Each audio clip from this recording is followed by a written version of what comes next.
Bismillahirrahmanirrahim.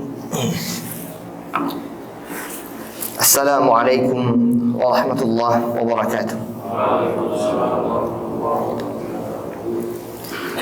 Innal hamdalillah nahmaduhu wa nasta'inuhu wa nastaghfiruh wa na'udzu billahi min shururi anfusina wa min sayyiati a'malina. May yahdihillahu fala mudilla lahu wa may yudlil fala hadiya lahu.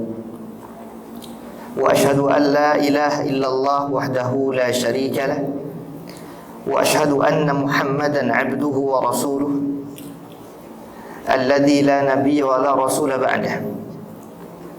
Ya ayyuhalladzina amanu taqullaha haqqa tuqatih wa la tamutunna illa wa antum muslimun. Amma ba'd, fa inna asdaqal hadits kitabullah wa khairal hadi hadi Muhammadin sallallahu alaihi wasallam wa syarrul umuri muhdatsatuha fa inna kulla muhdatsatin bid'ah wa kulla bid'atin dhalalah wa kulla dhalalatin finnar. Ma'asyiral muslimin wal muslimat rahimani rahimakumullah. Kita bersyukur kepada Allah Rabbul Izzati wal Jalal. Pada pagi hari ini Allah subhanahu wa ta'ala masih mengkaruniakan nikmatnya kepada kita semua, terlebih nikmat keimanan kita kepadanya. Keimanan ini para jamaah Allah subhanahu wa ta'ala muliakan, modal utama kita untuk bisa meraih surganya Allah subhanahu wa ta'ala. Jangankan orang yang punya keimanan kuat, selama masih ada keimanan di dalam hatinya, itu modal utama dia bisa masuk surga.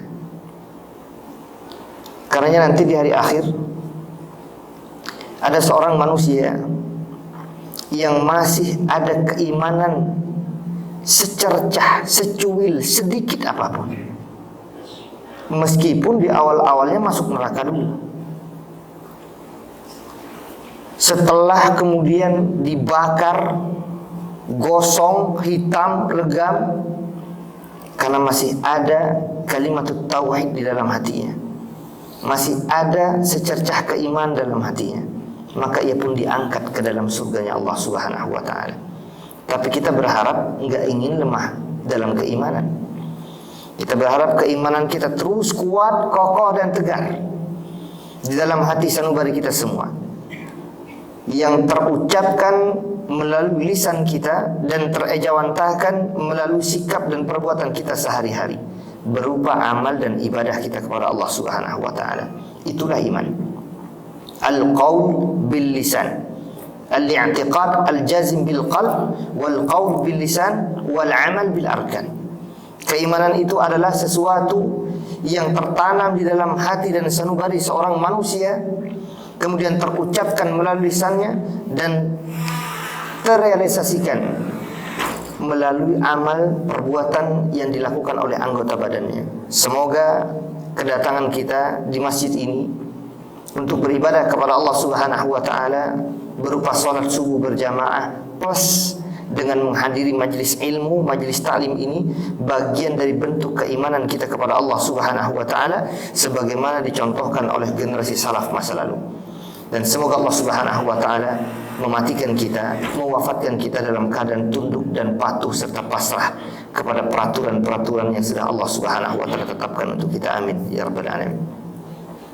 Salawat beriring salam semoga senantiasa tercurah kepada Nabi kita Muhammad sallallahu alaihi wasallam, untuk istri-istri beliau, anak-anak keturunannya, para sahabatnya, para tabi'in, atba'at tabi'in, dan semua orang, siapa saja yang menapak tilasi jejak langkah beliau dalam beribadah kepada Allah subhanahu wa ta'ala sampai Allah wafatkan dia, termasuk kita yang hadir hari ini. Semoga yang kita lakukan hari ini sebagai bentuk ittiba' kita, mencontoh kita untuk terus menetapi agama ini berada di jalan rel syariatnya Allah subhanahu wa ta'ala dan mempelajari agama ini sebagaimana orang-orang terdahulu mempelajarinya. Dan semoga kita lagi-lagi dimatikan dan diwafatkan dalam kondisi ini. Allahumma anfa'na bima 'allamtana wa 'allimna ma yanfa'una wa zidna 'ilman. Allahumma inna nas'aluka 'ilman nafi'a wa rizqan thayyiban wa amalan mutaqabbala. Amin ya rabbal alamin. Ma'asyiral muslimin wal muslimat rahimani rahimakumullah. Tema pada kesempatan kali ini yang insyaallah akan kita bahas adalah bahwasanya amalan seseorang itu tergantung bagaimana akhirnya. Banyak sekali hadis-hadis yang berbicara tentang permasalahan ini. Misalkan Al-Imam An-Nawawi rahimahullah ta'ala dalam kitabnya Al-Arba'in An-Nawawiyah cantumkan juga sebagian pembahasannya, yaitu bagaimana ketika manusia diciptakan pertama kali oleh Allah Subhanahu wa taala, yujma'u khalqu fi batni ummihi arba'ina yawman nutfah, di mana ketika manusia diciptakan oleh Allah di dalam perut ibunya pertama kali masih sekitar 40 hari itu masih berupa air, gumpalan-gumpalan air. Setelah itu kemudian berubah lagi menjadi gumpalan-gumpalan darah. Setelah 40 hari berikutnya akan berubah menjadi gumpalan-gumpalan daging. Jadi sekitar 120. 40. Jadi 40 kali 3 120. Nah, disinilah nanti para ulama sepakat. Ketika di saat-saat itu, ini tentang masalah fikih nanti masuknya. Kalau misalkan ada seorang wanita, qadarullah wa ma syaa fa'al, keguguran misalkan, ketika kandungan sudah berumur lebih dari 120 hari, karena pada saat itu dia sudah diklaim sebagai manusia sejati, makhluk hidup yang dinamakan manusia, al-insan itu 120 hari ke atas. Jadi sekitar 4 bulan lebih. Apalagi kalau sudah 6 bulan, qadarullah misalkan keguguran, maka sudah dikatakan sebagai manusia. Kenapa emang kalau sudah dikatakan manusia? Maka hukum-hukum berhubungan dengan manusia. Keguguran kan meninggal, maka ada orang meninggal, kan masih kecil sekali Ustaz. Allah, kecil sekali. Sahih, memang kecil, tapi dia sudah berbentuk manusia, dan dia sudah ditiupkan ruhnya, dan kemudian sudah dicatatkan semuanya, termasuk baik dan buruk, dan sudah dicatat semua yang disebut oleh para ulama dari hadis tersebut 4 hal tadi. Dan qadarullah ternyata dia diwafatkan dan ajalnya sampai di situ, tapi sudah dianggap sebagai manusia. Maka kata para ulama kita, ketika dia meninggal dianjurkan sebagaimana seorang bapak atau ibu kalau dia punya anak meninggal misalkan, maka dianjurkan ada pemberian nama di situ. Bahkan juga seperti biasa ketika anak ini nanti sudah meninggal ini, keguguran tadi, maka kemudian dilaksanakan 4 hal pada dirinya seperti biasa. Ada pemandiannya, ada pengkafanannya, ada pensolatannya, dan ada penguburannya. Tapi kalau di bawah itu keguguran, maka tidak perlu untuk melakukan 3 hal tadi. Tidak perlu dimandikan, nggak perlu dikafankan sebagaimana biasa, nggak perlu disolatkan, cukup dikuburkan saja, dianggap daging biasa. Kalau di bawah dari 4 bulan tadi, 120 hari. Nah, ini yang disebut oleh para ulama. Nah, kita tidak berbicara itu, tapi yang sedang kita perbincangkan adalah bahwasanya ada orang melakukan amalan yang kemudian bagaimana ujung dan akhirnya. Baik, ma'asyiral muslimin wal muslimat rahimani rahimakumullah. Banyak hadis yang insyaallah kita akan coba sitirkan pada kesempatan kali ini. Yang pertama, hadis yang dikeluarkan oleh Al-Imam Ibnu Majah. Dalam satu hadis di ujungnya Rasul sallallahu alaihi wasallam mengatakan begini, innamal a'malu bil khawatim. Sesungguhnya amalan perbuatan manusia itu tergantung dari akhirnya, tergantung ujungnya. Kalau ujungnya baik, maka insyaallah dia bagian orang-orang yang baik. Kalau ujungnya buruk, maka na'udzubillah, jangan-jangan dia bagian orang-orang yang buruk. Yang artinya apa? Bisa jadi itu yang menghantarkan ia ke dalam neraka, atau sebaliknya, karena perantara amalan terakhir itulah yang menyebabkan ia dimasukkan ke dalam surga Allah Subhanahu wa taala. Sebagaimana hadis yang lain dikeluarkan oleh Imam Ahmad dalam kitab Musnadnya dari sahabat Sahal bin Sa'ad radhiyallahu anhu wa arda. Beliau mengatakan Rasul sallallahu alaihi wasallam bersabda, "Innar rajula," sesungguhnya ada seorang lelaki, la ya'malu bi amali ahli nar wa innahu lamin ahlil jannah. Mungkin dia melakukan amalan perbuatan penduduk neraka. Artinya, ada sebagian orang mungkin bermaksiat kepada Allah Subhanahu wa taala di hari itu, atau bahkan dia sering mungkin melakukan perbuatan-perbuatan maksiat kepada Allah. Tapi kata Rasul, wa innahu lamin ahlil jannah. Namun dia kelak di hari akhir tercatat namanya menjadi penduduk surga. Atau sebaliknya, wa inna ar-rajula la ya'malu bi 'amali ahlil jannah wa innahu lamin ahlin nar. Ada orang mungkin kebiasaan seharinya adalah taat, beribadah kepada Allah. Kita lihat nih orang beribadah kepada Allah. Hilir mudik pagi, sore, malam gitu ya. Duhur ke masjid, asar juga begitu. Maghrib, isya, subuh, masya Allah. Rajin banget kayaknya menurut penglihatan dan pandangan manusia. Ini orang rajin banget sholatnya. Bahkan sering mungkin ditemukan dia puasa sunnah Senin Kamis, wallahu a'lam. Sering mungkin rajin dia bersedekah, infak di jalan Allah Subhanahu wa taala. Kalau ada masjid membutuhkan biaya dan dana tentang sesuatu, maka dia segera cepat dan tanggap. Tapi ternyata nih orang malah dicatat menjadi penduduk neraka. Na'udzubillah. Summa na'udzubillah. Apa kata Rasul sallallahu alaihi wasallam? Wa innamal a'mal bil khawatim. Karena sejatinya amalan perbuatan manusia itu dihitung dan diperhitungkan bagian ujung dan akhirnya. Lagi-lagi ngeri kita di sini. Yang ketiga, hadis yang juga insyaallah kita akan kedepankan. Hadis yang dikeluarkan oleh Al-Imam Al-Bukhari, masih sama dari sahabat yang sama, dari Sahal bin Sa'ad radhiyallahu anhu. Ini kejadian pada satu peperangan. Rasul sallallahu alaihi wasallam menyaksikan ada seseorang memerangi orang-orang musyrik, dan Rasul dan para sahabat sedang juga melaksanakan atau melakukan satu peperangan. Tapi Rasul sebelum itu menyampaikan kepada sebagian sahabatnya, kalian lihat tuh orang. Kata Nabi, man ahabba an yanzura ila rajulin min ahli nar falyanzur ila hadha. Siapa yang mau melihat, ingin tahu seorang dari penduduk neraka, hendaknya dia perhatikan tuh orang. Jadi disuruh perhatikan orang satu ini. Padahal ini orang satu sedang dalam keadaan berkecamuk. Wah, sedang memerangi orang-orang musyrikin. Falam yazal ala dzalik hatta jurih. Menurut riwayat ini disebutkan orang itu terus bertempur sampai dia terluka parah. Sebelum itu tentunya ada seorang sahabat yang kemudian meneliti, menguntip, ingin tahu kenapa nih orang kok padahal dia kan sedang berjihad di jalan Allah. Berjihadnya bukan dengan siapa-siapa, dengan Rasul dan para sahabat. Kok bisa dikatakan di penduduk neraka? Maka diuntitnya terus, diuntitnya.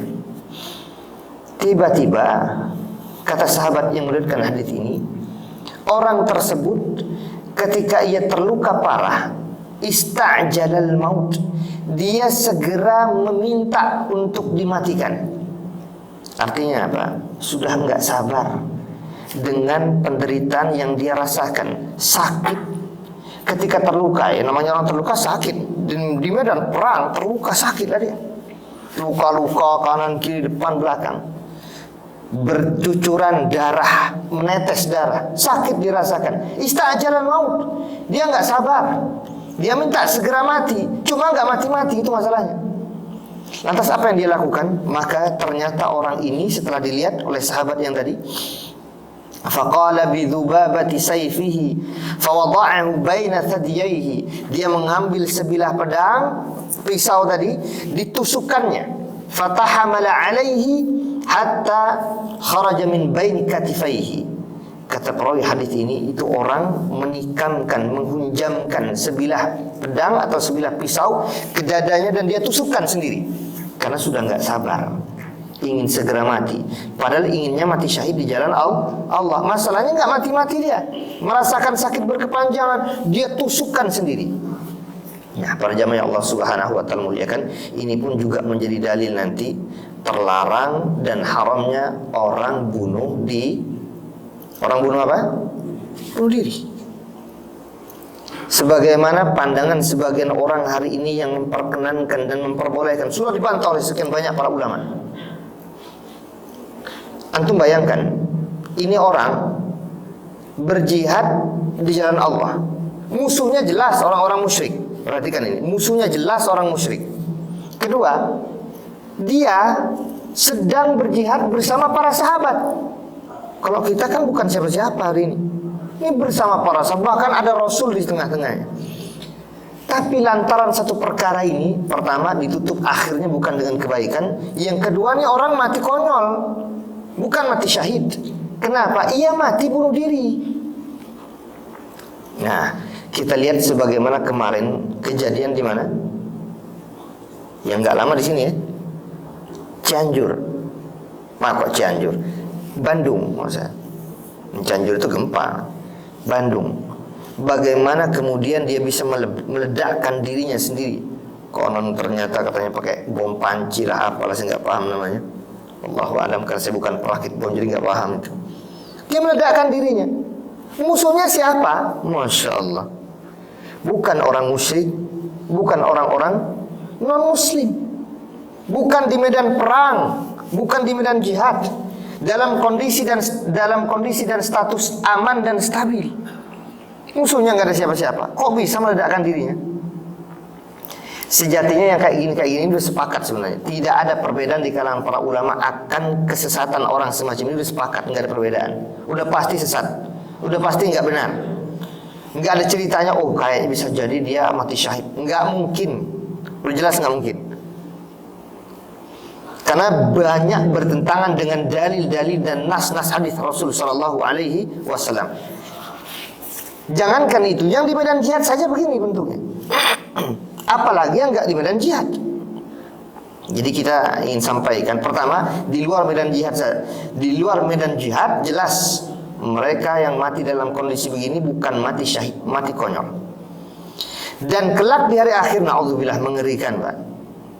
Rasul sebutkan di banyak hadis, Bukhari keluarkan, Muslim keluarkan, Ahmad keluarkan, Tirmidzi, banyak para ulama hadis mengeluarkan tentang permasalahan orang yang membunuh dirinya sendiri. Kalau dia mati dengan cara summun yahussuhu, racun yang dia minum, misalkan nih, ada orang mati bunuh diri dengan cara minum racun. Ada baygon. Kan dulu ramai kan, dulu masih tahun berapa itu, suka ada orang ingin entah putus dengan pacarnya kah, entah ditinggal mati, ditinggal pergi istrinya kah karena kawin lari lagi, misalkan tiba-tiba dia menegak apa? Baygon. Pernah saya dengarkan informasi dulu banget, itu lama banget, masih kecil saya. Dia minum baygon, ya mati. Orang yang mati gara-gara bunuh diri semacam ini, yu'adzabu bihi yaumal qiyamah. Dia akan diazab oleh Allah dengan cara itu. Kelak di hari akhir. Di hari akhir disuruh minum lagi dia. Oh sakit mati, hidup lagi, dihidupkan oleh Allah. Minum lagi sampai terus begitu. Na'udzubillah, summa na'udzubillah. Itu kalau begitu. Ada juga kalau orang mati dengan cara melemparkan, kata Rasul, melemparkan diri dari. Dulu memang nggak ada gedung-gedung tinggi semacam kayak sekarang. Dulu diistilahkan oleh Rasul SAW dengan bukit. Orang yang naik gunung, naik bukit sengaja melemparkan dirinya dari atas bukit. Terus sekarang kan orang malas mau naik bukit. Udahlah, kata dia, cari tiang listrik aja. Kan ada kan orang naik tiang listrik mau bunuh diri katanya. Masya Allah. Ingin lompat, ternyata turun duluan, mati beneran. Na'udzubillah, summa na'udzubillah. Ada juga orang naik gedung sengaja melemparkan dirinya, mati juga dia. Allahu Akbar. Innalillah, orang semacam ini. Nah, para jamaah Allah Subhanahu wa ta'ala, dia nanti juga akan diadab dengan cara itu, kata Rasul. Jadi orang yang mati demikian, sama halnya orang yang ketika dia menghunjamkan sebilah pedang pada dadanya, mati dia dengan cara demikian, atau menyayat bagian urat nadinya, terus mengalir hatta mat sampai mati, dia juga akan disiksa dengan cara demikian. Fa inna lillahi wa inna ilaihi raji'un. Ngeri kita. Jadi bagaimanapun bunuh diri ini gak ada kebaikan sama sekali dan bertentangan dengan banyak ayat. Wala taqtulu anfusakum, kata Allah. Jangan bunuh diri kalian sendiri. Allah yang ngomong, Allah yang berfirman. Kata Allah, jangan bunuh diri kalian sendiri. Tiba-tiba kita temukan ada fatwa. Oke lah, sepakat untuk kasus yang di negeri-negeri aman. Sekarang tentang di negeri-negeri perang, Palestina misalkan. Kan banyak kita dengarkan sebagian penduduk Palestina kemudian dia memakai bom di bagian tubuhnya, kemudian dia pergi ke satu tempat di mana di situ berkumpulnya khalayak ramai orang-orang Yahudi, orang-orang Israel. Kemudian apa yang terjadi? Dengan dua cara. Pertama, dia kalau memungkinkan bunuh dulu orang-orang sekitar situ, ini konon katanya begitu. Atau yang kedua, kalau ternyata dia sampai ketangkap, maka dia pencet untuk membunuh dirinya sendiri sebagai bentuk pertahanan. Tapi ini semua sudah dibantah oleh para ulama kita. Akan boleh dan tidaknya perkara semacam ini. Memang kita dengarkan dulu salah satu di antara fatwa seperti Yusuf Qaradawi yang kemudian memfatwakan akan kebolehan itu, tapi sudah dibantah Syekh Utsaimin, Syekh bin Baz, Syekh Shalih Al-Fauzan dan Syekh yang lainnya. Dan sebagian kaum muslimin terfitnah dengan syubhat yang padahal sejatinya bukan niatnya di situ, yaitu Syekh Jibrin, Abdullah Jibrin. Beliau juga seakan-akan memperkenankan dan memperbolehkan bom jihad istilahnya, atau bom bunuh diri untuk memerangi orang-orang musyrikin. Tapi sebelum ke sana para jamaah yang Allah Subhanahu wa taala muliakan, kita fahami dulu. Pertama, nas Al-Qur'an yang tadi Allah katakan, "Wala taqtulu anfusakum." Allah katakan jangan bunuh diri kalian sendiri.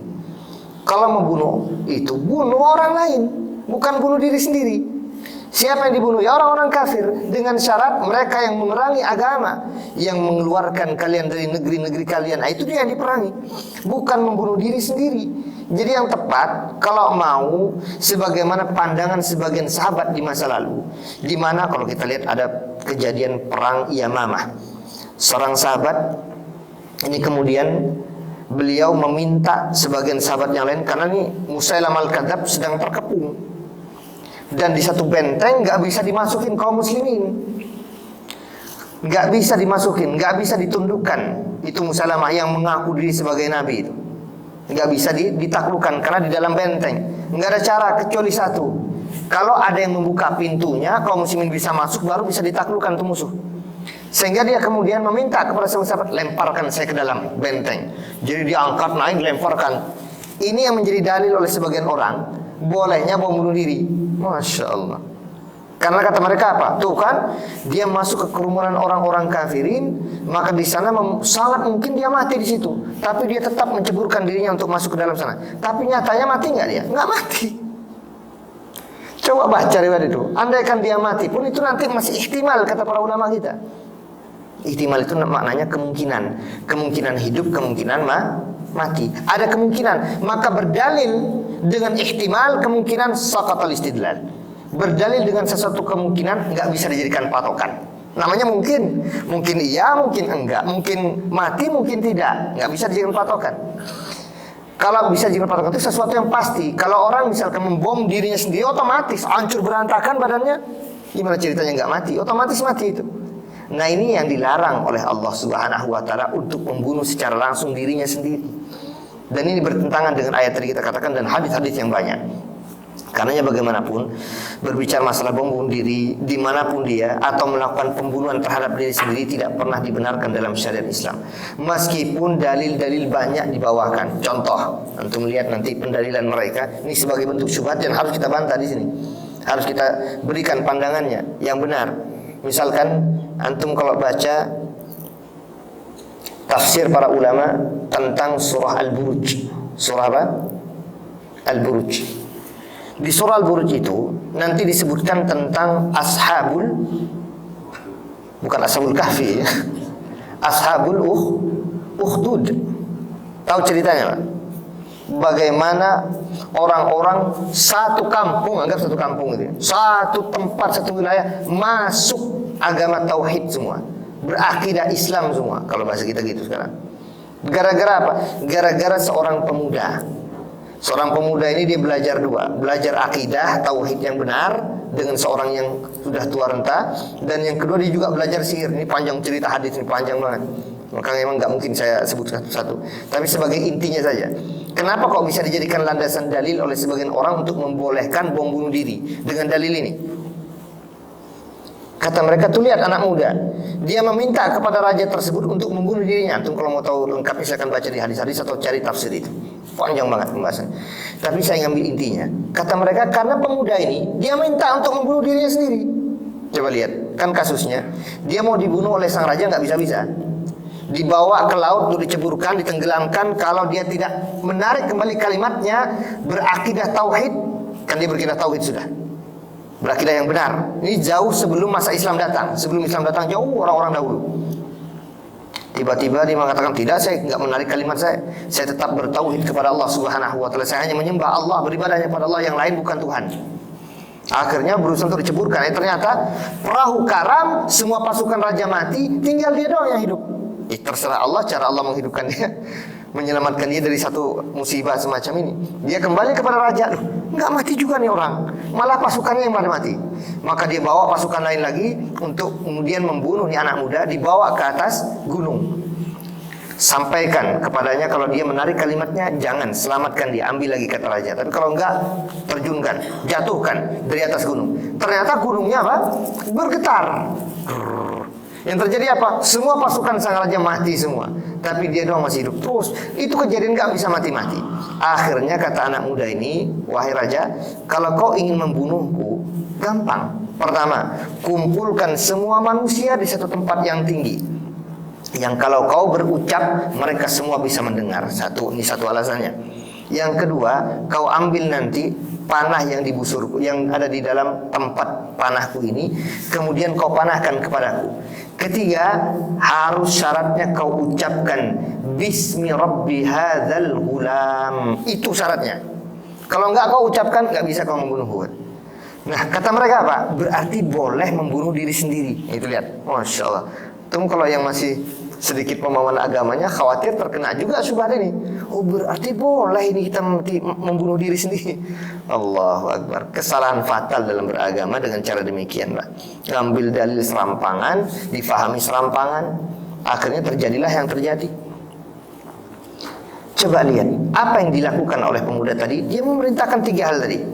Maka benarlah sang raja melakukan itu semua. Dia ucapkan dengan ucapan yang nyaring. Memang ada beberapa riwayat disebutkan dia tidak menepati kalimatnya, sehingga ketika dilepaskan nggak ada masalah dengan anak itu. Oh, berarti kata raja memang harus disesuaikan dengan permintaan anak tadi.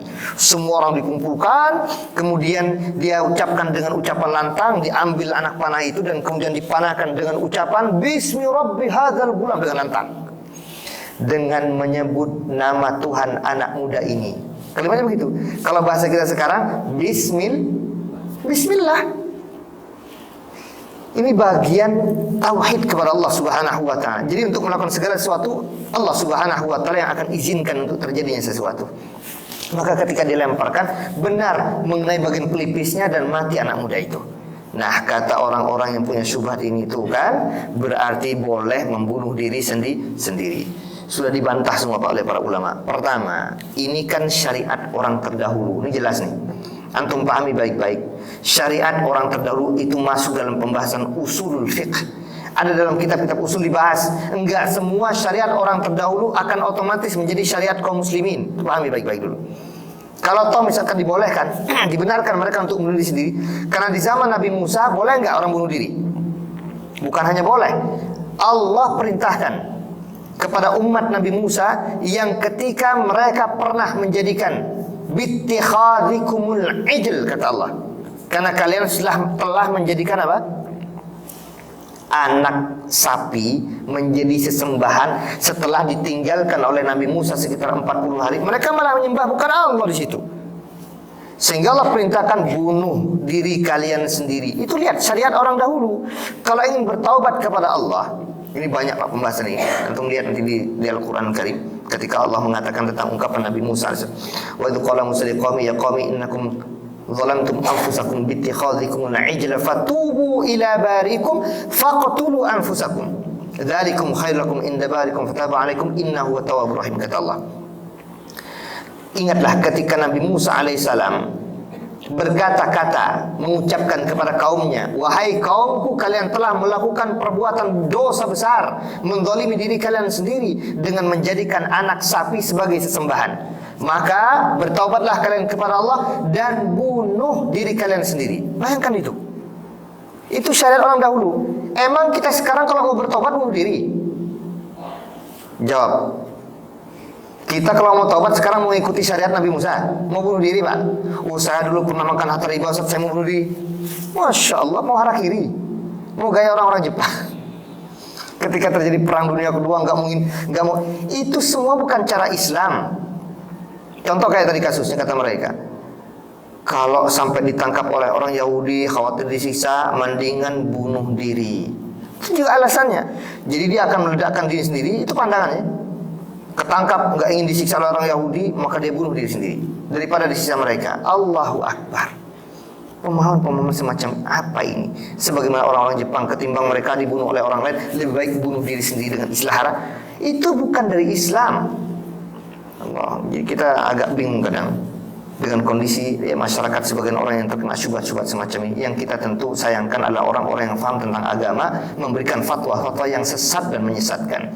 Maka lagi-lagi hendaknya kita hindari segala fatwa-fatwa yang sesat semacam ini, untuk melakukan pemboman di mana-mana, meskipun di medan jihad sekalipun, terhadap diri sendiri. Yang ada dibenarkan pada orang yang dimusuhinya, bukan pada dirinya sendiri, sebagaimana dilakukan oleh para sahabat. Mereka tidak melemparkan kemudian untuk dibunuh, enggak. Apa yang mereka lakukan? Mereka masuk, misalkan satu orang tadi, sahabat Nabi tadi, masuk ke dalam kerumunan orang-orang kafirin, dia buka akan pintu, seraya menebaskan ke kanan ke kiri, dia terluka juga, biasa. Tapi tidak kemudian ingin mati konyol, masuk silahkan bunuh saya, enggak. Nah, itu pahami baik-baik tentang pendalilan, pengambilan dalil atau intisari dari dalil. Kita kembali ke sini, ke permasalahan kita. Tadi kita sampaikan tentang bagaimana orang mungkin selama hidupnya banyak amal-amal ibadah yang dia lakukan, termasuk mungkin jihad di jalan Allah. Tapi ujungnya seperti apa? Mari kita lihat tadi. Maka orang tersebut menusukkan pisau kepada dadanya, mati dia di situ sampai tembus. Sehingga kemudian setelah itu semua, kata sama sahabat, benar yang dikatakan oleh Rasul sallallahu alaihi wasallam. Baru kemudian Rasul mengatakan, innal 'abda la ya'malu fima yara an-nas 'amala ahli al-jannah wa innahu lamin ahli an-nar. Ada sebagian orang mungkin melakukan amalan perbuatan penduduk surga menurut kacamata dan pandangan manusia. Dilihat, baik dia, baik dia, baik dia. Tapi sejatinya dia akan menjadi penduduk neraka, kata Nabi. Begitu pula sebaliknya. Wa ya'malu fima yara nas amala ahli nar wa huwa min ahli jannah. Ada sebagian orang yang mungkin melakukan amal perbuatan maksiat ini itu, tapi ternyata di ujung-ujungnya dia akan menjadi penduduk surga, kata Rasulullah sallallahu alaihi wasallam. Sehingga Rasul mengatakan statement yang terakhirnya, wa innamal a'malu bi khawatimiha. Sesungguhnya amalan perbuatan itu lagi-lagi tergantung akhir dan ujungnya. Maka para jamaah sekalian, kalau kita lihat dari hadis-hadis yang tadi kita bacakan, kita masih banyak hadis lain, cuma tentu tidak kita baca semua, sebagiannya saja. Kita ambil beberapa poin, beberapa intisari. Bahwasanya setiap muslim dan muslimah jangan membanggakan diri dengan amalan-amalan yang sudah dilakukan. Apa alasannya? Karena kita semua tidak pernah tahu bagaimana akhir kehidupan yang kita miliki ini. Apakah akhir kehidupan kita akan dalam keadaan husnul khatimah atau su'ul khatimah? 5 perkara yang hanya Allah Subhanahu wa taala yang mengetahuinya. Kita nggak tahu. Kita nggak bisa, Pak. Yang pertama, Allah sebutkan itu dalam surah Luqman ayat yang ke-34, ayat yang terakhir. Innallaha 'indahu 'ilmus sa'ah. Sesungguhnya di sisi Allah lah pengetahuan tentang kapan hari kiamat itu tiba. Hanya Allah yang tahu. Jadi jangan coba-coba, saya coba prediksi ini karena begini terjadi, nah akhirnya tanggal sekian akan terjadi kiamat. Bohong. Anda dikatakan sebagai munajim, peramal kalau begitu. Jangankan kita manusia biasa. Lihat 2 makhluk Allah terbaik. Pertama dari kalangan malaikat Jibril alaihissalam. Dari kalangan manusia Nabi kita Muhammad sallallahu alaihi wasallam. Mereka berdua sama-sama nggak tahu. Kok datang ente orang belakangan sok tahu kapan hari kiamat tiba? Ini aneh sekali. Makanya malaikat Jibril kan pernah bertanya kepada Nabi, mata sa'ah, kapan hari kiamat itu tiba hai Muhammad? Apa Rasul katakan? Mal mas'ulu anha bi'a'lama minas sa'il. Yang ditanya enggak lebih tahu daripada yang bertanya. Artinya sama-sama enggak tahu. Mohon maaf ya Jibril, aku juga enggak tahu. Kira-kira begitu gampangnya. Sama Rasul enggak tahu, malaikat Jibril juga enggak tahu. Yang tahu kata Allah hanya Allah. Ini satu. Wa yunazzilul ghaits, dan hanya Allah yang mencurahkan dan menurunkan hujan. Sehebat apapun manusia berusaha untuk bisa turunnya hujan, kayak misalkan ditaburin garam, ya kan? Kan itu kan usaha manusia. Dulu berapa kali kejadian, cuma sayangnya nggak sesuai yang diharapkan. Qadarullah itu yang terjadi. Ingin hujan di satu tempat, mungkin di Riau lagi kebakaran hutannya, Lampung misalkan, Kalimantan lagi kebakaran hutan. Ingin kemudian Allah turunkan hujan, tapi usaha manusia ditabur garam gitu ya, pakai helikopter atau pakai pesawat, set, agar nanti ketemu tuh awan-awan gumpal turun hujan. Ternyata Allah tiupkan angin ke arah lain, sehingga hujannya di tempat lain, enggak mengenai pohon-pohon yang sedang terbakar. Itu kuasa Allah. Karena lagi-lagi Allah yang yunazzilul ghaith, yang menurunkan hujan. Wa ya'lamu ma fil arham, dan hanya Allah yang mengetahui kondisi dan keadaan janin di dalam perut ibunya. Meskipun sudah semakin canggih alat-alat yang ditemukan oleh manusia, USG dengan 2 dimensi, kemarin 3 dimensi, bahkan sudah 4 dimensi kan, konon kata sudah ada warna-warnanya. Mau secanggih apapun Pak, hanya Allah yang tahu ini anak nanti cowok apa cewek. Kan sering kita ingin tahu itu ya. Memang bukan keharusan kita untuk tahu laki dan perempuan. Paling tidak kita ingin tahu kondisi dan keadaan kesehatannya, boleh cekkan dan periksakan. Tapi dianjurkan kalau cek ya cari dokter-dokter yang perempuan ya, diusahakan. Jangan cari dokter-dokter laki-laki, karena kan ya itu dia. Cuma seringnya kita dengarkan dokter-dokternya rata-rata laki-laki kalau untuk ISG itu dengar wallahu alam. Dan tentu ada beberapa rumah sakit juga yang punya cek untuk para bidan-bidan atau perempuan-perempuan atau wanita-wanita yang cek, yang bisa mengecek kondisi janin istri-istri kita. Maka anjurkan untuk pada para wanita. Nah, kita yang sampaikan, sering kejadian ada orang kemudian sudah cek USG, konon katanya ini laki-laki, dia beli pakaian anak-anak laki-laki, ternyata ketika lahiran perempuan. Atau sebaliknya, dia sudah persiapkan segala pakaian perempuan, ternyata lahir laki-laki. Karena yang mengetahui kondisi dan keadaan janin dalam perut ibu itu hanya Allah Subhanahu wa ta'ala. Kita cuma tawakal doang, berharap ya Allah mudah-mudahan aku nanti laki-laki, boleh, tidak ada masalah. Sebagaimana dari ibunda Maryam, ketika berharap agar anaknya itu nanti seorang laki-laki. Muharraran fataqabbal minni. Tadi sebutkan kan? Idz qalat imra'atu Imran, Rabbi inni nadartu laka ma fi batni. Itu kayaknya dibaca imam kita tadi. Iya betul, itu ayat yang tadi dibaca oleh imam kita. Idz qalat imra'atu Imran, Rabbi inni nadartu laka ma fi batni muharraran fataqabbal minni innaka antas samiul alim. Tapi ternyata kata falamma wada'atha, ketika ibundanya Maryam melahirkan, ternyata yang melahirkan bukanlah laki-laki, seorang wanita. Boleh orang berharap anak laki-laki atau berharap anak perempuan, boleh meminta dan memohon kepada Allah. Tapi juga tidak boleh nanti kecewa. Ya Allah, kenapa kok perempuan? Ya Allah, kok kenapa laki-laki? Misalkan, jangan kecewa. Semua itu anugerah dari Allah. Nikmati saja. Mudah-mudahan ada faedah dan manfaatnya kelak di kemudian hari. Baik. Nah, ini yang ketiga kata Allah, bahwasanya yang mengetahui kondisi dan keadaan janin dalam perut ibunya adalah Allah Subhanahu wa ta'ala. Wa ma tadri nafsum madza taksibu ghadan. Manusia tidak ada yang tahu apa yang akan dilakukannya di hari esok. Wa ma tadri nafsum bi ayyi ardin tamut. Dan manusia enggak ada yang tahu di bumi mana nanti maut, ajal akan menghampirinya, enggak ada yang tahu. Kalau tahu enak banget ya kan. Wah, sekarang bermaksiat, ini kacaunya kalau gitu. Makanya hikmahnya begitu, kita tidak tahu Pak kapan kematian akan menghampiri kita. Jadi agar setiap orang itu punya dua, pertama khasyah dan khauf, dan roja. Terus beriringan itu, berharap ada kekhawatiran, berharap ada kekhawatiran. Itu agar terus seimbang. Kalau sudah diketahui, ya sudahlah, akhirnya malah meremehkan, kan begitu.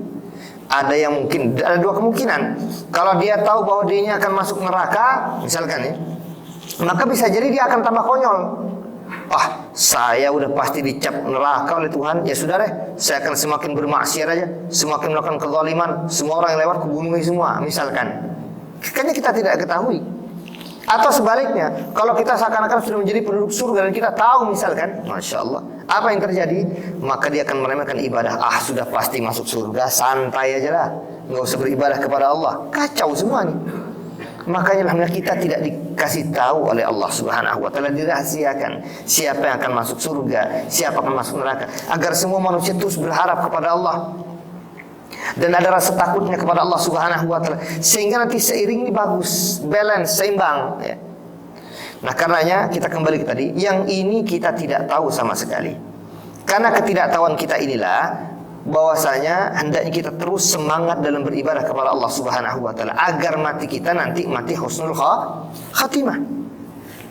Karena lagi-lagi berbicara husnul khatimah atau su'ul khatimah itu perkara gaib, dan berbicara perkara hanya Allah Subhanahu wa taala yang tahu. Dan kalau kita tahu apa hikmahnya kalau sampai digaibkan tadi, yaitu tadi agar kita tidak bangga dengan amal ibadah yang hari ini sedang kita lakukan, karena kita tidak tahu akhirnya seperti apa.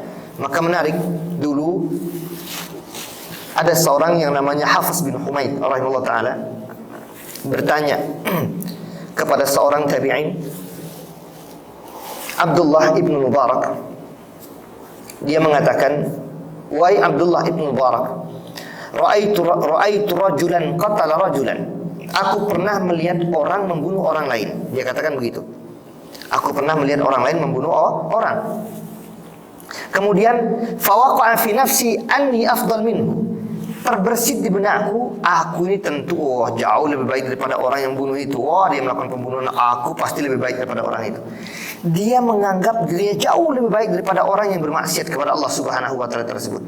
Padahal ini sama-sama hidup nih. Apa yang dikatakan oleh Abdullah ibn Mubarak? Amnuka ala nafsika asyad min dambihi.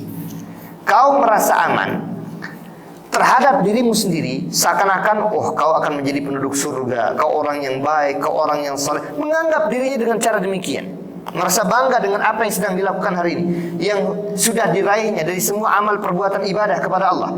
Kemudian dia sandingkan dan bandingkan dengan perbuatan orang. Ini jangan, Pak. Ini yang dinamakan nanti ujub.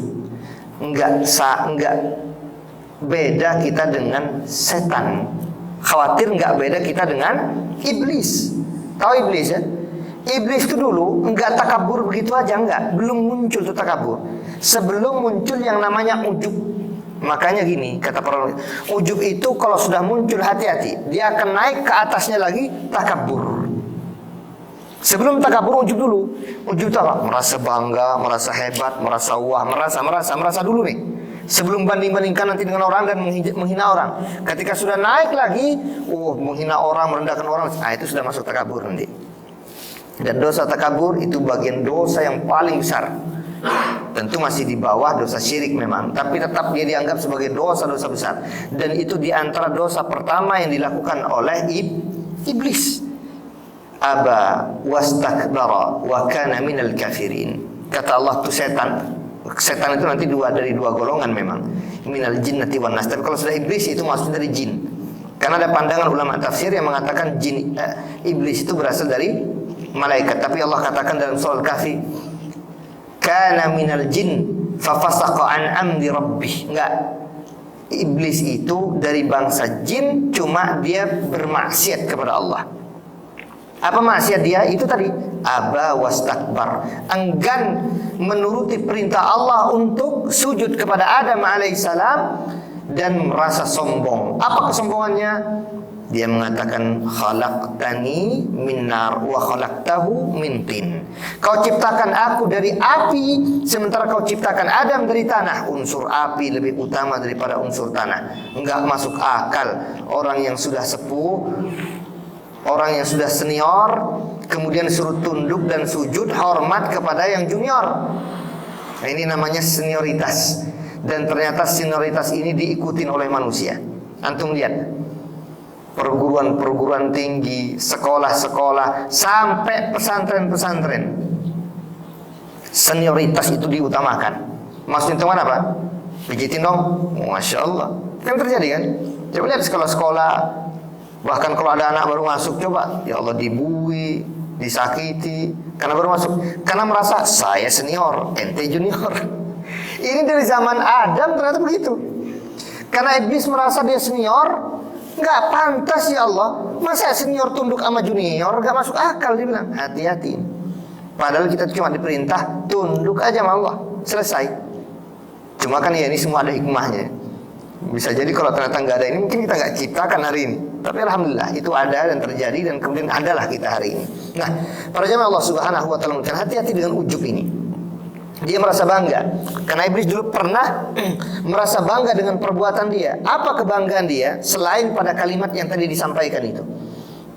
Diciptakan dari api dan dia diciptakan dari tanah. Selain itu ada ungkapan dia yang lain disebutkan oleh para ulama tafsir ketika iblis diseru oleh Allah Subhanahu wa taala bersama para malaikat yang lain untuk memerangi jin yang ada di atas muka bumi ini. Itu nanti disebutkan oleh beberapa ulama tafsir pada surah Al-Baqarah ayat yang ke-30. Wa idz qala rabbuka lil malaikati inni ja'ilun fil ardi khalifah qalu ataj'alu fiha man yufsidu fiha wa yasfiku ad-dima wa nahnu nusabbihu bihamdika wa nuqaddisu lak. Qala inni a'lamu ma la ta'lamun. Jadi ketika Allah menciptakan Adam, ada keinginan Allah ciptakan Adam, para malaikat merasa, kok mau ciptakan manusia lain ya Allah, makhluk lain ya Allah. Dulu sudah banyak melakukan pengerusakan di atas muka bumi ini. Siapa mereka? Dari kalangan jin. Di masa itu diperangi oleh para malaikat atas perintah dari Allah, dan satu di antara panglimanya adalah iblis. Dari situlah ulama tafsir mengambil pandangan berarti iblis itu adalah malaikat. Tapi tentu lagi-lagi pandangan yang kuat tidak. Iblis itu dia dimuliakan oleh Allah Subhanahu wa taala dulu sebelum Adam diciptakan karena dia adalah makhluk yang sangat taat kepada Allah. Sehingga derajatnya sama dengan derajat para malaikat. Itu iblis dulu. Makanya dia juga turun dari atas sebagaimana para malaikat turun dan memerangi jin-jin yang lain. Tapi lagi-lagi itulah kadang terjadi khilaf di kalangan para ulama ketika memahami teks satu dengan teks yang lain. Yang tentu lebih kuat adalah pandangan yang kedua yang mengatakan tidak, jin itu dari kalangan iblis, itu dari kalangan jin, sebagaimana ayat yang tadi kita sudah sampaikan. Nah, kita kembali ke tadi, jangan ikut jejak langkah iblis. Kenapa? Karena dia yang melakukan ujub itu. Dia bangga, saya sudah memerangi jin ini, memerangi jin itu. Semua lari tunggang langgang ke 3 tempat di masa itu. Lari ke laut, lari ke air ke tempat air laut ya. Sungai-sungai, ada yang lari ke pohon-pohon, ada yang lari ke gunung-gunung. Itu berkat konon katanya, saya dulu yang memimpin peperangan ini, kata iblis. Dia merasa ujub. Hati-hati dengan ujub inilah nanti cikal bakal menjadi takabur tadi. Baru kemudian menyandingkan, membanding-bandingkan, saya begini, anda begini. Apa kata Abdullah ibnu Mubarak tadi kepada orang tadi? Dia mengatakan, kau merasa tenang, merasa aman, merasa nyaman, merasa wah dan hebat dengan apa yang kau lakukan hari ini, itu lebih dahsyat daripada orang yang sedang melakukan pembunuhan tadi. Padahal kita tahu dosa pembunuhan itu sangat besar, Pak. Tapi kalau ada orang merasa dirinya, saya sudah mendapat jaminan surga, saya sudah pasti masuk surga karena saya, itu lebih parah lagi. Karena dia merasa aman, padahal dia pun nggak tahu akhirnya seperti apa. Maka lagi harusnya dia senantiasa tunduk kepada Allah dan senantiasa kaca ternyata. Senantiasa dia kemudian merasa khawatir jangan-jangan akhir dan kesudahan dia bukan menjadi kesudahan yang baik atau bukan husnul khatimah. Karenanya lagi-lagi tidak boleh seorang manusia itu ujub ya, bangga dengan amalan-amalan yang sedang dilakukannya, dan tidak boleh dia merendahkan amalan orang lain. Kita lihat dulu. Makanya kita kalau melihat orang bermaksiat itu jangan langsung umpat, nggak mungkin dimaafin sama Tuhan tuh orang kayak gitu tuh. Misalkan nih, jangan terlalu terbawa emosi. Lihat orang begini, lihat orang begitu. Kita yang ceritakan di masa lalu, apalagi mengatasnamakan Tuhan, hati-hati. Sampai mengatakan, tidak mungkin diampuni sama Tuhan tuh dosa begitu tuh. Yang kayak gitu nggak mungkin dimaafin. Udah banyak lewat batas maksiat misalkan, tidak boleh. Kata Rasul SAW. Ini dikutip juga oleh Imam Nawawi dalam kitab Riyadhus Shalihin. Dulu sebelum Islam datang, ada orang, ini 2 orang, yang satu taat dan rajin beribadah kepada Allah, yang satu lagi suka bermaksiat kepada Allah. Yang taat dan rajin beribadah kepada Allah ini, dia suka mengingatkan dan menasihati temannya ini, janganlah melakukan ini, janganlah melakukan itu kan maksiat kepada Allah. Masih nggak diindahkan juga, sampai kalimat dia keluar, wallahi la yaghfirullahu lak. Demi Allah, kau tidak akan diampuni oleh Allah. Kalau kau begini terus, Allah tidak akan mengampuni dosa-dosamu itu. Dia mengatasnamakan Allah. Apa kata Rasul? Kata Rasul SAW, Allah berfirman, aku balik, kata Allah, aku maafkan dan aku ampuni dosa-dosa si fulan tersebut, dan aku masukkan engkau ke dalam api nerakaku. Kenapa alasannya? Pertama, terlalu berani dan lancang kepada Allah. Pak, yang memasukkan ke dalam surga dan ke dalam neraka itu siapa? Allah. Yang memberikan ampunan, taubat, maghfirah itu siapa? Allah. Itu kan perbuatan Allah. Kenapa dia sudah mengambil duluan pandangan Tuhan tidak begini, Tuhan tidak begitu? Dia sudah berani lancang mengatasnamakan Allah. Itu yang nggak boleh. Itu namanya mendahului Tuhan. Kecuali yang sudah ditetapkan sendiri oleh Allah. Misalkan Fir'aun, jangan katakan Fir'aun itu di neraka, nggak boleh misalkan. Yang ngomong Allah masalahnya, yang berfirman Allah. Maka kita harus mengatakan orang kafir yang mati dalam kekufurannya, kata Allah jelas di neraka, khalidina fiha, selama-lamanya kala mati. Maka jangan kemudian kalau orang mati, orang-orang kafir nggak usah dikatakan dia di neraka. Nggak boleh. Kita katakan sesuai yang dikatakan oleh Allah. Tapi sesuatu yang kita tidak tahu misalkan dan tidak disampaikan oleh Allah dan dia masih hidup, maka jelas itu yang nggak boleh. Maka kalau ada orang masih hidup dan bermaksiat kepada Allah, ya nasihati aja baik-baik. Kalau kita ingin sampaikan nasihat kita kepadanya, sampaikan dengan baik. Janganlah lantas kemudian mengklaim kalau begini anda tidak masuk surga. Kalau saya udah jelas pasti masuk surga. Kacau sekali pemahaman begini. Malah kita khawatirkan terbalik nanti. Orang ini kemudian dia bertaubat kepada Allah, taubatnya diterima oleh Allah, kemudian dia mati, maka Masya Allah, maka dia akan dimasukkan ke dalam surga. Sementara jangan-jangan kita naudzubillah yang merasa begini, tiba-tiba sebelum mati kita melakukan kemaksiatan dan kita mati ditutup dengan kemaksiatan. Naudzubillah, tsumma naudzubillah. Makanya di sini ada satu hadis kata Rasul sallallahu alaihi wasallam dalam hadis yang dikeluarkan oleh Imam Ahmad, "Wa idza aradallahu bi 'abdin khairan ista'malahu qabla mautih." Qalu ya Rasulullah wa kaifa yasta'miluhu? Qala yuwaffiquhu li'amalin salih thumma yaqbiduhu alaihi, rawahu Ahmad. Kata Nabi begini, Allah tuh kalau ingin memberikan satu kebaikan kepada seorang hambanya, Allah akan membuat orang tersebut melakukan amalan-amalan. Para sahabat heran, apa sih yang dimaksud dengan amalan-amalan? Ya Rasulullah, kaifa yasta'miluhu? Bagaimana Allah menjadikan orang tersebut beramal? Apa maksudnya? Jadi kata Rasul melanjutkan dan menjawab pertanyaan sahabatnya itu. Kata Nabi begini, ketika Allah Subhanahu wa ta'ala menginginkan kebaikan kepada seorang hambanya, apa yang terjadi? Allah berikan taufik kepada orang tersebut untuk melakukan satu amalan yang salih. Jarang-jarang mungkin baca Quran, tiba-tiba nggak tahu tuh hari itu pengen baca Quran dia. Bacalah dia Quran. A'udzubillahi minasyaitonirrajim. Baru bismillahirrahmanirrahim. Gelak mati nih orang. Kata Rasul, "Tsumma yaqbiduhu alaihi." Kemudian Allah Subhanahu wa taala ambil ajalnya ketika ia sedang dalam keadaan beribadah kepada Allah. Mungkin ya, kita nggak tahu juga. Kita lihat jarang nih orang kelihatan di masjid. Tiba-tiba hari itu dia sholat di masjid. Hari itu sholat di masjid. Baru pada rakaat terakhir, rakaat awal, qadarullah, tiba-tiba dia gelak meninggal ya di situ. Bisa jadi itu adalah husnul khatimah. Ya Allah Subhanahu wa taala inginkan dari orang. Siapa yang tahu, Pak? Enggak ada yang tahu. Dan di kampung kita, cuma saya nggak lihat langsung kejadiannya. Ada satu tetangga kita, dia memang termasuk dia kalau sudah waktu adzan dia suka ke masjid konon katanya, dan apalagi kalau Jumatan dia suka di awal. Dan alhamdulillah begitulah, ternyata Allah Subhanahu wa taala inginkan dia meninggal dalam keadaan sholat. Kampung saya. Jadi ketika dia sholat, itu pada rakaat terakhir kalau nggak salah, tiba-tiba dia diem saja. Yang sudah salam, dia cuma diem. Lama-lama jatuh. Kok dia dikira tidur? Oleh orang-orang dikira tidur, tapi qadarullah, ternyata ajalnya ditarik ketika di tasyahud akhir itu. Subhanallah. Coba bayangkan. Itu satu keindahan dalam matinya seseorang. Mudah-mudahan itu husnul khatimah. Dalam keadaan Allah Subhanahu wa taala matikan ia dalam keadaan terakhir dan keadaan terbaiknya.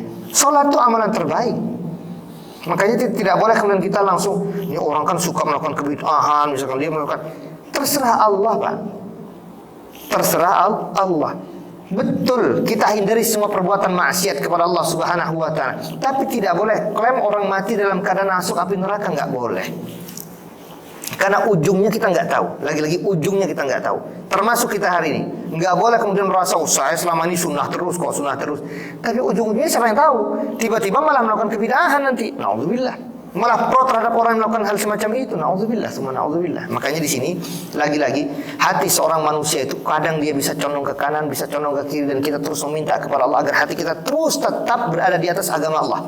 Itu yang diajarkan Rasul. Dan itu doa sering kata Ummu Salamah radhiyallahu anha, Rasul itu suka sekali kalau sholat di rumahku atau berdoa di rumahku, kata Ummu Salamah radhiyallahu anha. Beliau membaca dan memperbanyak doa, Ya muqallibal qulub, tsabbit qalbi ala dinik. Kalau Ibu Aisyah riwayatkan berbeda. Rabbana atina fid dunya hasanah wa fil akhirati hasanah wa qina adzabannar. Itu doa yang sering banget kata Ibu Aisyah radhiyallahu anha. Artinya dikelopkan saja, dua-duanya diperbanyak gitu. Yang ya muqallibal qulubnya diperbanyak, Rabbana atina juga diperbanyak. Bukan kemudian dipertentangkan yang benar, yang lebih kuat yang Rabbana. Enggak, kata satunya yang enggak begitu. Jadi bukan dipertentangkan, tapi sebagai variatif. Kapan kita kadang diperbanyak, ya kadang di yang muqallibal qulubnya, kadang di Rabbana atinanya, atau bahkan Rabbana atina enggak pernah lepas. Dan itu diantara yang saya lakukan. Setiap berdoa enggak pernah lepas dari ujungnya paling tidak dengan bacaan Rabbana atina fid dunya. Karena Rasul lakukan itu terus. Nah, kita kembali. Jadi kalau Allah menginginkan kebaikan pada seorang hamba, bisa jadi hamba itu ditutup akhirnya dengan penuh kebaikan oleh Allah Subhanahu wa taala. Dia mati dalam keadaan beribadah kepada Allah. Dan lagi-lagi kita tidak tahu akhir dan kesudahan kita, Pak. Makanya hari ini kita tidak boleh kemudian bangga dengan apa yang kita lakukan dan tidak boleh merendahkan orang lain. Cukup bagi kita kalau ingin menegur orang, memberikan nasihat, nasihati dengan baik. Karena agama kita dibangun di atas nasihat. Ada orang bermaksiat, kita tegur. Man ra'a minkum munkaran falyughayyirhu bi yadihi, itu betul. Tapi tidak boleh ente neraka, ana surga. Itu yang enggak boleh. Klaim kemudian mengambil hak, sudah mengkapling-kapling surga dan neraka. Ini sudah bukan urusan manusia, bukan urusan makhluk, urusannya Allah Subhanahu wa taala. Cukup bagi kita menyampaikan ini hak, ini batil, sudah cukup. Bagi orang menerima, alhamdulillah. Mereka tolak, urusan dia dengan Allah tabaraka wa taala. Sehingga bagaimana hendaknya kita kepada Allah Subhanahu wa taala, maka para ulama kita jelaskan dalam aktivitas ibadah kita kepada Allah hendaknya kita perhatikan niat kita. Karena tadi hadis-hadis yang kita bacakan itu, Pak, ternyata kata para ulama kemungkinan bisa jadi secara zahir kita tampak, kita lihat orang tersebut beribadah sejatinya ibadahnya bukan karena Allah. Bisa jadi. Kan kita lihat orang semangat banget ibadah, tapi ujungnya kok malah bermaksiat. Bisa jadi selama ini ibadah yang dilakukan karena niatnya enggak benar. Maka mulai hari ini kita tambah perbaiki niat kita. Mau ngapain saja niatnya harus diperhatikan. Karena innamal a'malu, kalau tadi bil khawatim, hadis lain innamal a'malu binniyat.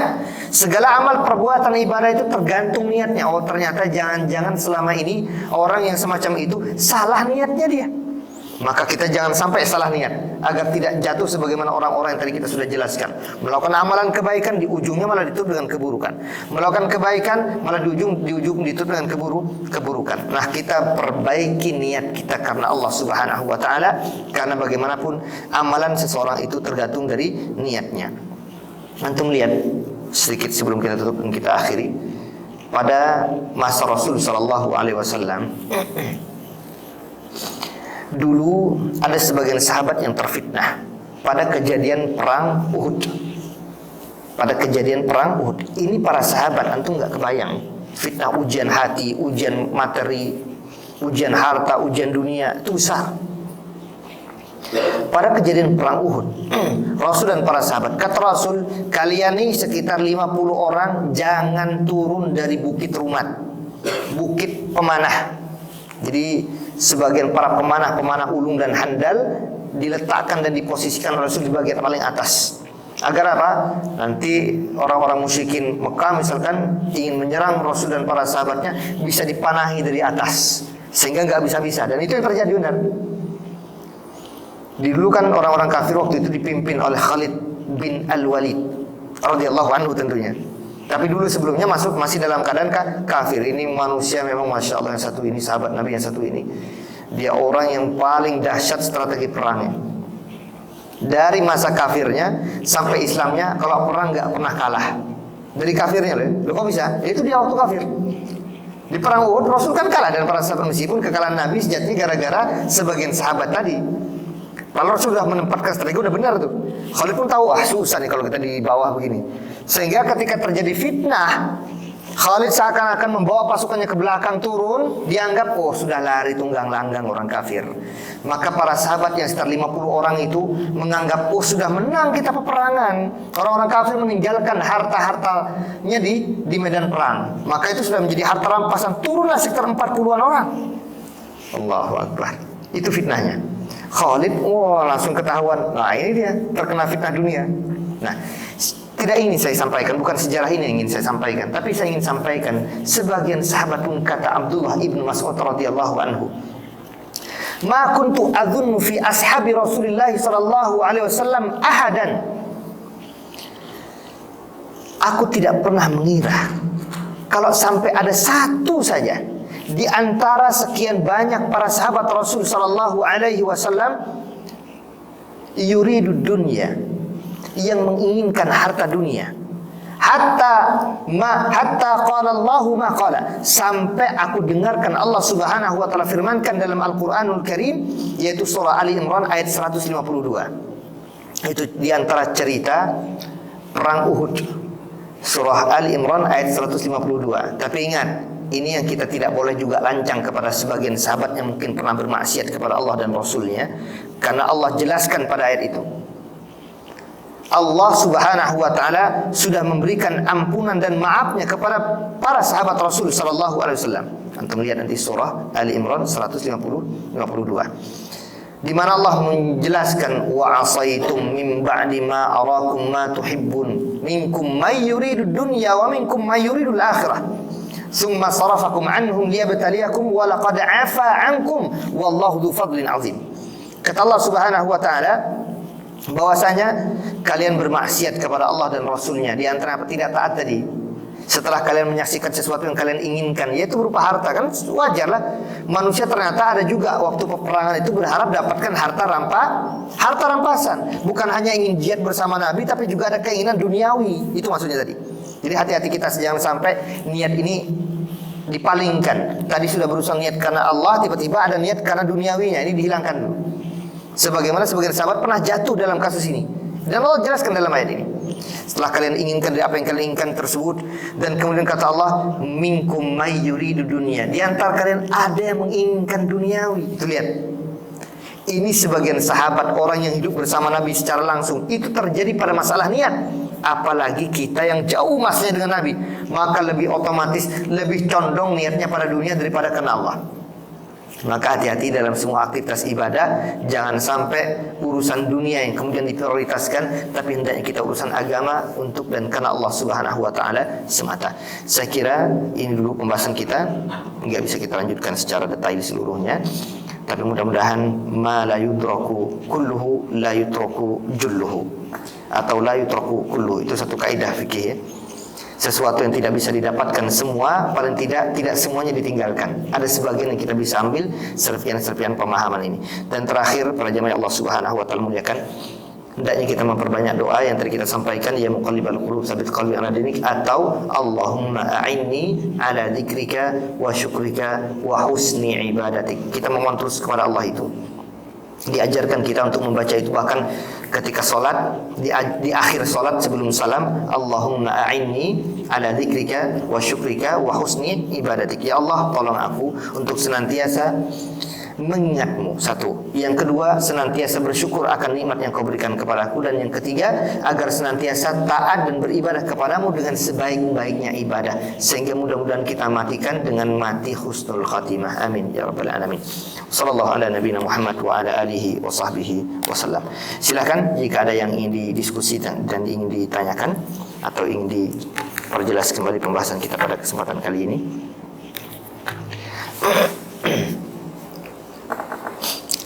Ya, apa Pak? Berkaitan dengan akhir hidup yang baik, kita dengan kalimat la ilaha illallah. Misal saya ucapkan sekarang la ilaha illallah, kemudian saya tidak berucap apapun sama sekali, tapi saya beraktivitas banyak segala macam, tapi saya tidak mengucapkan apa-apa. Kemudian beberapa jam berikut saya meninggal. Apakah ini termasuk juga dengan kalimat penutup la ilaha illallah? Baik. Syukran, jazakallah khairan, barakallahu fiik. Kalimat hadis yang Rasul sampaikan yang nanti disyarah oleh para ulama termasuk Syekh Muhammad bin Shalih Al-Utsaimin dan ulama-ulama lain. Rasul mengatakan kalimatnya jelas ya. Sebenarnya nggak perlu ditafsirkan, udah jelas kalimatnya. Kata Rasul apa? Man kana akhiru kalamihi la ilaha illallah dakhalal jannah. Bukhari keluarkan dan yang lain keluarkan, imam lain keluarkan. Siapa saja yang akhir kalimatnya, akhir kalimat. Kalau sudah akhir itu berarti nggak ada kalimat lainnya. Perhatikan biar jelas dulu. Siapa saja yang akhir kalimatnya la ilaha illallah dakhalal jannah, pasti dijamin dia masuk surga. Ini terjadi kepada siapa? Siapa saja yang mengucapkan kalimat ini. Pernah dulu Rasul nyambangin atau menziarahin, bukan ziarah kubur ya. Kalau bahasa kita sekarang bukan melayat, apa namanya? Menjenguk orang sakit parah.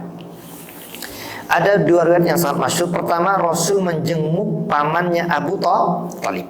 Yang kedua, salah satu pembantu beliau, orang Yahudi, masih muda dia. Jadi pembantu Nabi satu diantaranya adalah orang Yahudi, masih muda, sakit parah. Dua-duanya diajak oleh Rasul.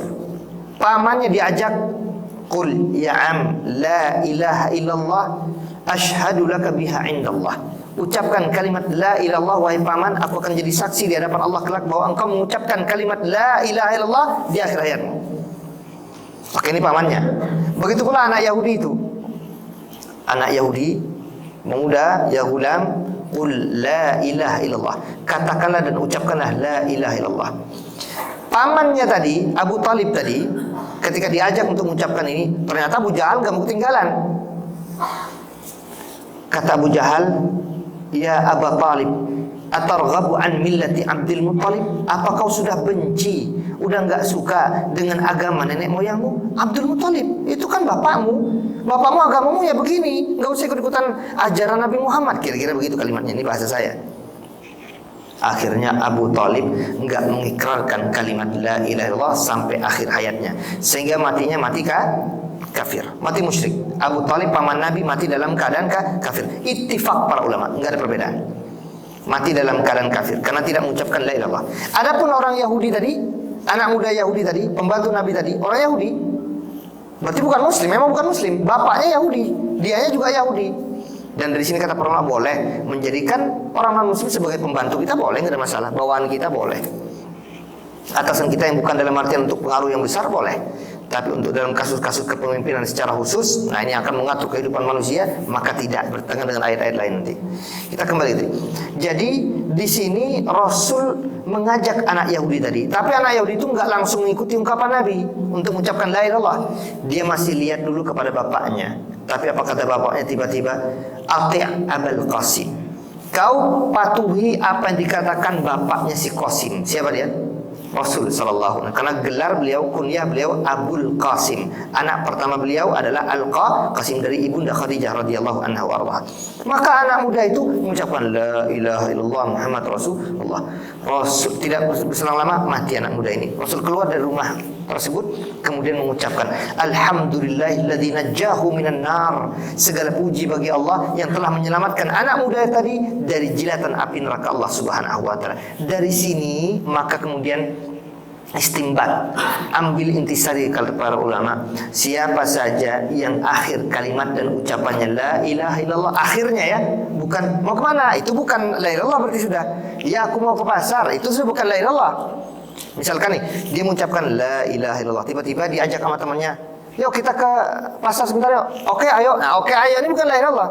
Maka kalimat oke ayo ini bukanlah kalimat la ilaha illallah, menunjukkan berarti akhir kalimatnya bukan la ilaha illallah. Sehingga Syekh Utsaimin dan yang lainnya, kalau ada orang sakit, apalagi sakitnya parah, kemudian dituntunkan untuk mengucapkan la ilaha illallah, dan dia mengucapkan la ilaha illallah, sudah diam, jangan diajak bicara lagi.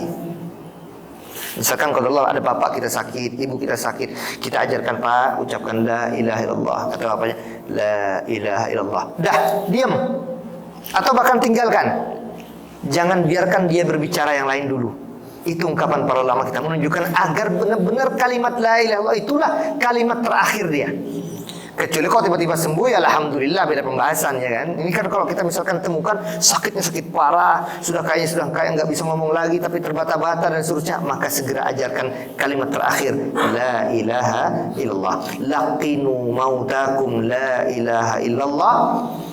Talqinkan orang-orang yang akan mati di tengah-tengah kalian dengan ucapan la ilaha illallah. Agar apa? Persis selaras dengan hadis tadi, man kana akhiru kalamihi la ilaha illallah dakhalal jannah. Siapa saja yang akhir kalimatnya la ilaha illallah, pasti dia akan masuk surga Allah Subhanahu wa taala. Dan itu namanya husnul khatimah. Jadi itu. Jadi kalau ternyata dia berbicara lain, beraktivitas lain, bukan dianggap akhir kalimat dia la ilaha illallah. Jadi akhirnya paling akhir benar. Yang kira-kira tiba-tiba dia mati dengan perbuatan tersebut atau ucapan tadi. Misalkan nih, dia udah baca la tadi nih, tiba-tiba berselang mungkin semenit, 2 menit, entah dia sedang bekerja sesuatu atau berbincang-bincang dengan temannya atau lagi ngopi, tiba-tiba mati, maka enggak ya. Maka enggak dikatakan sebagai akhir kalimatnya la ilaha illallah. Wallahu a'lam bishawab. Nah, ya, silakan ada lagi ya. Seandainya kalimatnya belum tahu la ilaha illallah. Bagus. Syukran. Jazakallah khairan, barakallah fik. Inilah ijtihad sebagian orang. Ijtihad sebagian orang mengajarkan kalimat Allah Allah. Sekali lagi, Pak Allah Allah. Mereka bilang begitu. Tapi pandangan ini enggak kuat. Ini dilakukan oleh sebagian kaum muslimin dengan alasan apa? Khawatir Ustaz, bapakku nanti mati mengucapkan la ilaha, mati dia. Alasan mereka, ini saya pernah temukan pandangan ini, tapi ini sudah dibantah oleh para ulama kita. Enggak. Yang tahu tentang perkara mati dan hidup tentu pertama adalah Allah. Manusia enggak tahu. Kemudian ada syariatnya, dan tentu Rasul paling paham tentang ini. Harusnya kalau memang ada kekhawatiran, agama tentu lebih tahu. Maka ajarkan Allah Allah doang, kata Rasul. Kalau misalkan orang tuamu khawatir mati duluan, ucapkanlah Allah saja. Misalkan ada dalil begitu, ternyata enggak. Semua dalil-dalil yang ditemukan semuanya mengucapkan kalimat la ilaha illallah. Lantas bagaimana misalkan kalau ada orang mati baru mengucapkan la ilaha, maka tetap keinginan dia pada ucapan. Ingat, keinginan. Kan keinginan itu di sini apa di sini? Perhatikan. Makanya suka banyak salah paham. Niat itu di sini apa di sini? Di hati. Hati itu secepat kilat, Pak. Hati bisa mengucapkan sekian banyak kalimat di dalam hati. Tapi kalau lisan terbatas dia. Kecepatan lisan dengan kecepatan hati jauh lebih cepatan hati. Kedua yang terhitung itu pun hati, bukan lisan. Ini dari satu sisi ya. Maka kata para ulama kita, ketika ada seseorang memang mengucapkan kalimat la ilaha, bukan keinginan dia di situ. Lihat, keinginan dia adalah mengucapkan la ilaha illallah sebenarnya. Saya ingin sampaikan tadi yang mungkin belum tersampaikan, yaitu keinginan saja pun dianggap oleh Allah Subhanahu wa taala. Man hamma bihasanatin, man arad, siapa saja yang ingin, siapa saja yang mau melakukan satu kebaikan, itu maknanya niat. Baru keinginan, belum terlaksana, sudah dicatat apa enggak kebaikannya? Sudah dicatat. Contoh juga yang lain. Hadis lain ini sudah dibantah oleh para ulama. Pandangan yang tadi ya, pandangan itu keliru. Jadi sampai mengajarkan kalimat Allah Allah saja atau Ar-Rahman Rahman saja, Ar-Rahim Ar-Rahim saja, karena khawatir misalkan tiba-tiba mati, itu sudah dibantah. Di antara bantahnya, semua itu masuk kategori hati seseorang, dan hati itu cepat ungkapannya. Adapun lisan itu sesuatu yang mungkin terbatas-batas ya, terbata-bata dan seterusnya, maka tidak dianggap dari sisi kalimat ujung dalam artian terpatahnya, tapi sesuatu yang ada dalam hati seseorang. Di antaranya dalil bahwasanya ada orang dulu pernah membunuh 99 orang. Saya kira untuk semua hafal cerita ini. Ujungnya bagaimana? Masuk surga apa masuk neraka? Dia sudah bertaubat dalam artian sudah sampai ke tempat tujuan atau belum? Belum. Baru ada keinginan. Tapi kan makanya malakul azab dengan malakul rahmat rebutan terus kan. Ini punya aku nih, maksiat semua isinya. Kata malakul azab. Tapi kata malakul enggak, dia kan ingin bertaubat kepada Allah, ingin kembali, kalau cuma mati duluan gitu. Ingin bertaubat mati duluan, itu sudah dianggap dia bertaubat kepada Allah Subhanahu wa taala. Itu lihat. Maka di sini juga demikian. Maka jangan suudzon kepada seorang la ilaha. Dia bukan ingin ucapkan la ilaha, bukan tidak ada Tuhannya yang dia inginkan. Dia inginkan adalah tidak ada Tuhan yang diibadahi kecuali Allah. Itu. Jadi pandangan itu bagus ya. Terima kasih pertanyaan. Jadi memang sering beredar kalimat orang mengajarkan Pak nyebut Allah Allah, kata dia. Bukan. Ajarkan nyebut la ilaha illallah. Tapi itu kalimat, karena itu yang diajarkan Rasul sallallahu alaihi wasallam, dan Rasul paling tahu tentang kondisi manusia. Mau matinya, mau sakaratnya, dan seterusnya. Itu semua anggapan orang, Pak, cuma ketakutan dan kekhawatiran saja. Padahal tidak demikian. Wallahu a'lam bishawab. Nah, ada lagi?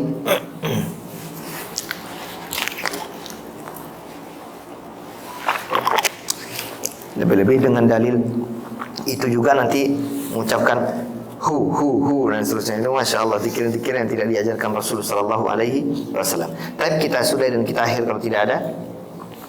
Semoga yang sedikit ini bermanfaat untuk kita semua. Wassallallahu ala nabiyina Muhammad wa ala alihi wa sahbihi wasallam.